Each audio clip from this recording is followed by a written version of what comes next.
Hello, संध्याकाळीच मी तयार झाले कारण मी मंदिरामध्ये चालले होते आणि मग शिवांशला पण तयार केलं.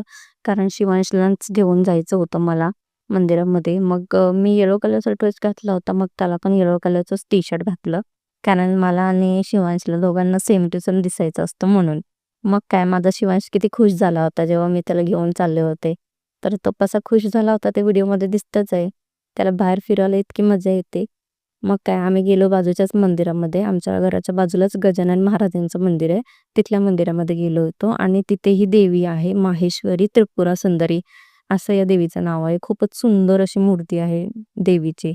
आणि मग तिथल्या पुजाऱ्यांनी मग शिवांशला घेतलं होतं आणि मी त्यांना बोलले होते, की देवीच्या पायावरती त्याला टेकवायचं. मग त्या पुजाऱ्यांनी त्याला देवीच्या मांडीवरती ठेवलं होतं आणि तो इतका मस्ती करत होता, की तिथे थांबतच नव्हता. पण पुजाऱ्यांनी असं त्याला मस्त टेकवलं आणि तिथेच शंकराची पण पिंड होती आणि शिवांश बघा कसा बसला होता.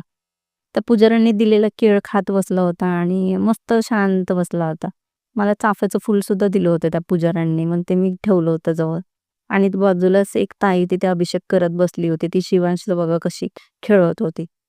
आणि मग गजानन महाराजांचं दर्शन घेतलं. बघा किती सुंदर मूर्ती आहे. खूप वर्षापासूनचं मंदिर आहे ते आमच्या घराच्या बाजूलाच.